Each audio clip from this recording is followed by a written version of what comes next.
Ang pinakamataas na pagpupuri, pagluluwalhati, pagdadakila at pagsamba ay tanging sa ating pinakamamahal na Panginoong Hesus po lamang.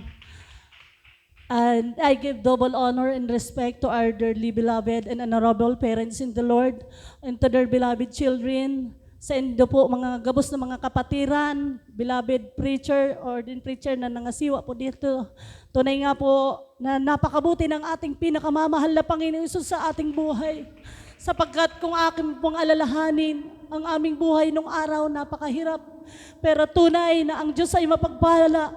Nung ating nasumpungan ang gawain ng Jesus Miracle Crusade sa pamagitan ng gawain ito, tunay nga po na aram po nindo na ang buhay namin simula't simula.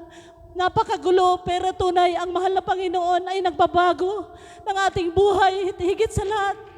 Meron pa tayong buhay na walang hanggan at akin din pong pasalamat sa mahal na Panginoon sapagkat ito pong pag-uwi namin dito sa Bicol talagang since po hindi naman talaga po kami umuwi tuwing ganitong piyesta. Pero ang kalooban talaga ng mahal na Panginoon siyang nasusunod sapagkat nagagalak po ang aking puso sapagkat nung tumawag po ang aking mahal na kapatid, sabi niya nga, talagang nakaplano rin po sapagkat yan nga si Yana nagbakasyon po sa amin. Sabi ko, ihahatid na lang namin dito sa Salog. Pero talagang may purpose po talaga ang ating pinakamamahal na Panginoon sapagkat tumawag po aking mahal na kuya. Sabi niya, Chi, kailan ang uwi niyo? Pero sabi ko kung anong kalooban ng mahal na Panginoon. At nasabi niya nga po na yung beloved kuya ko po na dumadalo sa gawain, sobrang galak po ng aking puso. Sapagkat for almost how many years since kami po ay nakakilala dito sa banal na gawain, alam po natin ang pagtawag sa atin ng mahal na Panginoon ay hindi may in His time po natatawagin. Tunay nga pong nagpapasalamat ako sa ating pinakamamahal na Panginoon. Sapagkat sabi niya magpapabautismo at dumadalo. Tunay nga po ang mahal na Panginoon, ayaw ng mahal na Panginoon na may naiiwan sa atin. Kaya napakabuti ng mahal na Panginoon, ayaw ng mahal na Panginoon na tayo lang po ang magdadanas sa mga pagpapala. Kaya napakabuti ng mahal na Panginoon Hesus sapagkat bago man po dumating ang mahal na Panginoon tayo, sama-sama tayong naglilingkod sa ating pinakamamahal na Panginoong Hesus. Hallelujah, praise the Lord. Akin din po pasalamatan sa mahal na Panginoon. Mga nakaraang buwan po talagang andyan po ang kahinaan ng aking katawan. Nararamdaman ko po sa aking sarili na sabi ko bakit sumisikip ang aking dibdib. Pero alam ko sa sarili ko na andyan ang pagkukulang ko sa mahal na Panginoon. Sabi ko, mahal na Panginoon, ano itong nararamdaman ko? Pero alam ko, minsan hindi ko po inisip na uminom ng gamot. Pero alam ko, nagpuri po kami, inilihans po ako ng aking mahal na asawa.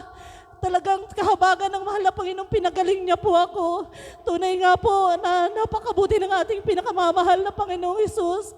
At nagpapasalamat din po ako sa ating mahal na Panginoon sapagkat sa aming mga hanap buhay na tunay nga, hindi man po ito hiningi, hindi ko po ito hiningi, pero talagang alam ng mahal na Panginoon na ating mga pangangailangan na tunay na ipinagkakaloob niya sa atin, sa kanyang mga anak na sumusunod sa paglilingkod sa mahal na Panginoon. Napakabuti ng mahal na Panginoon at nakaraang mga buwan, alam niyo po naman sa dako ng ibang bansa, andyan po yung mga jera. Sabi ko sa anak ko, dahil nandito po siya sa Pilipinas noon, parang na-worried po ako na bumalik siya sa barko. Sabi ko na parang natatakot naman ako sa sitwasyon ngayon. Pero alam naman ng mahal po na hindi tayo pababayaan. Tunay nga po itong pagbalik niya sa barko, napakabuti ng mahal na sapagkat ang hinihingi ko talaga sa malapan, sabi ko, sana bigyan lang siya ng kontratang maliit, yung baga, parang maiksing buwan lang, pero hindi po yun ang kalooban ng mahal na Panginoon, na 3 months lang po dapat yung kanyang kontrata, pero pina-extend po siya ng ating pinakamamahal na Panginoon ng 9 months. Kaya sabi ko, pinagpipray ko na lang sa malapan na talagang kahit saan man dakong bansa tayo, dalhin dyan ang pag-iingat ng ating pinakamamahal na Panginoon. Sapagkat kung isipin sa barko, napakahirap din po ng trabaho. Pero tunay ang mahal na Panginoon, binibigyan ng kalakasan, pag-iingat ang aking mahal na anak. At dito lang po siya na-assign sa Asia. Kaya napakabuti po ng ating pinakamamahal na Panginoon sa mga pagpapala na yan.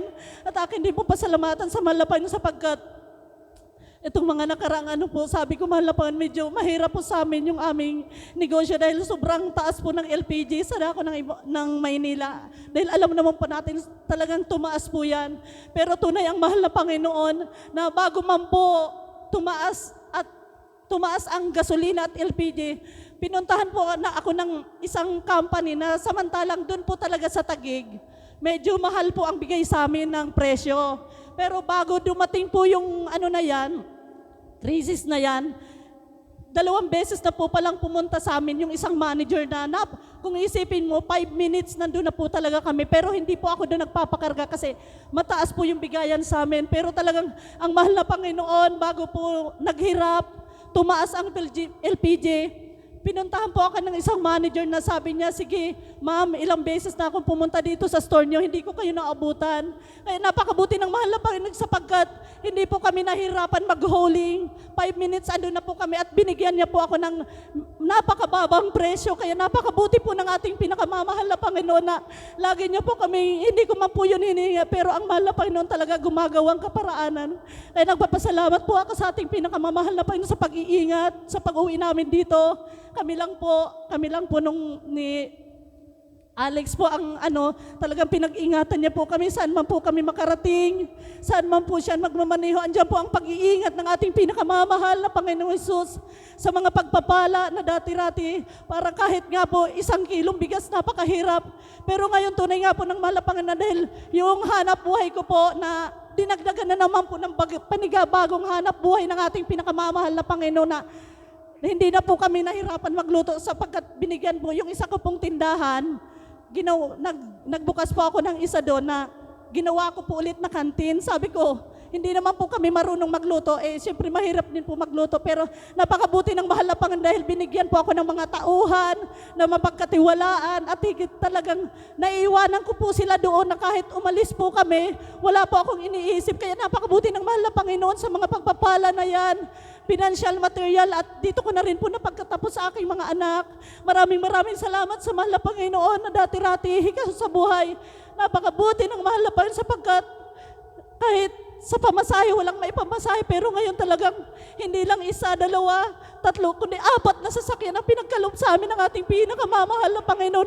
Hallelujah, praise the Lord. Napakabuti ng ating pinakamamahal na Panginoon. Sabi ko nga, sa mahal na Panginoon, ayaw ko lang na ako lang po ang makaranas ng ganito. Kaya wala pong ibang sikreto, kundi ang pagsunod sa mahal na Panginoon na hindi natin namamalayan. Andyan na po pala yung mga pagpapala kusa na lang pong dumarating sa atin. Kaya tunay nga po, hindi po lugi ang paglilingkod sa mahal na Panginoon sapagkat Amen. sa akin pong karanasan sa buhay, talagang hindi ko na po iniisip kung gusto ko rin po talaga makatulong sa mga kapatid ko. Kaya sabi ko, mahal na Panginoon, gusto ko rin po talagang, ayaw kong ako lang po. Kaya tunay nga po, ang mahal na Panginoon siyang nagpo-provide ng lahat ng ating pangangailangan. Kaya wala po akong ibang masabi sa kung hindi ito sa mga panalangin, pagluhod ng ating mahal na pastor, hindi saan po kaya tayo sa ngayon.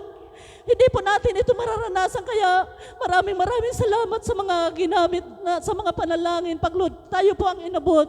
At dito rin po sa Barangay Salog, napakabuti ng mahal na Panginoon sapagkat dati-rati hindi lang po ganito ang chapel, pero napakabuti ng mahal na Panginoon sapagkat napakaganda na po ng chapel natin dito. Kung hindi po ito sa mga pagbibigay, sa mga pakikisa ng ating mga kapatiran, wala po tayong ganitong chapel. Kaya napakabuti po ng ating pinakamamahal na Panginoon sapagkat talagang bago man po siya dumating, andyan po mararanasan natin yung mga pagpapala na hindi pa po natin nararanasan. Kaya ang pinakamataas na pagpupuri, pagluluwalhati, pagdadakila, pagsamba ay tanging sa ating pinakamamahal na Panginoong Hesus po lamang.